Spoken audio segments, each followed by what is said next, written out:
Hello, my name is Jess, and this is my final capstone project on providing access to curriculum for diverse learners. My research question, which is the focus of this project, is how can one standard curriculum meet the needs of and provide access to a wide range of diverse learners? This came from my own experience seeing a lot of scripted curriculum recently, and I've been wondering how that is able to reach every learner in our classroom, and we have such a wide range of diverse identities. Why does this matter? Scripted curricula in the United States is on the rise, and it's also often centered around heteronormativity and whiteness. Many scripted curricula do not include diverse learners or reach them.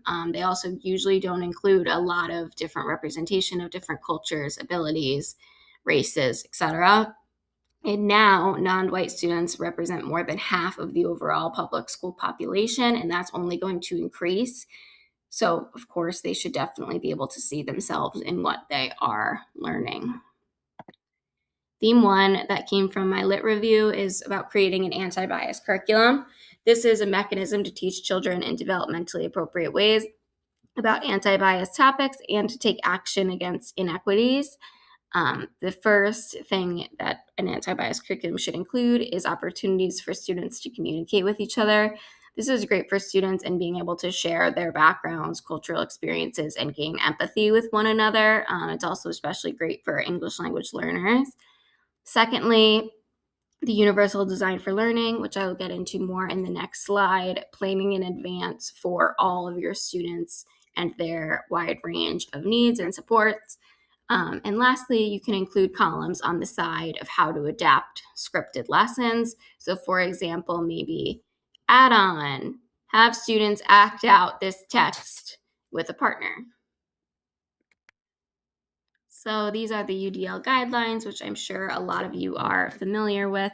There are three tenets: multiple means of engagement, multiple means of representation, and multiple means of action expression. So this often comes with optimizing choice, supporting different ways of displaying information, supporting different ways of students handing in what they know, or their method of response. These are all things I tried to use when creating my curriculum as well because it truly makes it more inclusive. Theme two was strategies that teachers can implement, firstly being UDL, so thinking about your specific students in advance and their needs, and then also allowing options so students can use what works best for them to show you what they know. Secondly, is viewing students through the social model of disability lens, which is the opposite of the medical model, which focuses on their diagnosis, and that is the reason for anything they do, don't do, need support with, etc. However, the social model focuses on the world around them as being having barriers that is preventing them from accessing success or achievement, and it's not the fault of the individual or the disability itself, but the world around them that is not providing accessibility to them. Think about like stairs versus a ramp. It's not the person's fault that they cannot go up the stairs, but the place's fault that they are not providing ramps or an accessible way for this person to access something. Thirdly is adaptive teaching, so modifying your instruction on the spot in the moment to meet student needs. So basically, if something you think isn't going the best, you don't just keep with your lesson plan and let it go through. You try to adjust on the fly to reach students. But teachers must know their students and able to be ordered to do this. They must know cultural backgrounds, identities, etc. Theme three is about changing pre-service training. So right now, approximately 25% of pre-service teachers in their study endorse stereotypical beliefs about poor and minority students and express discomfort with teaching students of diverse backgrounds. However, I think this is starting to get better, and studies find it possible to disrupt these negative perceptions through multicultural education in degree programs. This is something we should be learning about and starting to feel comfortable with before we even enter the classroom. Getting into my curriculum that I designed for third grade social studies students, It is centered around the standard 3.8. The concept of universal human rights suggests that all people should be treated fairly and should have the opportunity to meet their basic needs.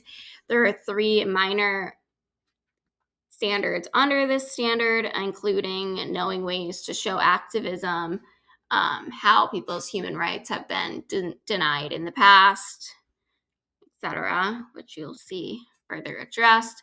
My first 2 weeks are just focusing on what are universal human rights, introducing what this means. Then I want students to engage with the question, what do human rights mean to you? This is designed to spark interest and passion within the students because in the end, they will be designing their own final project that has they have a lot of autonomy in and creative freedom. This is the assessment I designed for the end of the 2 weeks. I tried to use UDL for all of these assessments in honoring different methods of communicating what they know. So this is a multimodal assessment as it's a vision board. It should use words and pictures. Students can do this digitally or on physical paper. I made this digitally on Canva as an example. Things that we have the right to that are important to me with visuals. The next 2 weeks focus on what is racism and what it has looked like over time, specifically racism against Black Americans. What does the word racism really mean? Secondly, we will be reviewing topics of racism such as slavery, segregation, a lot of topics they have learned about or seen before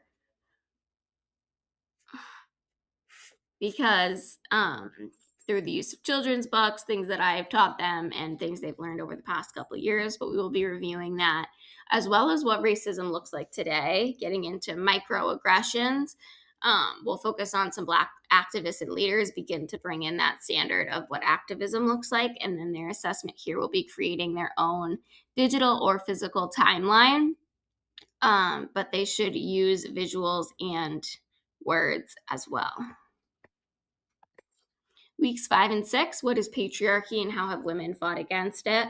What does the word patriarchy mean? This will likely be a new vocabulary word for them.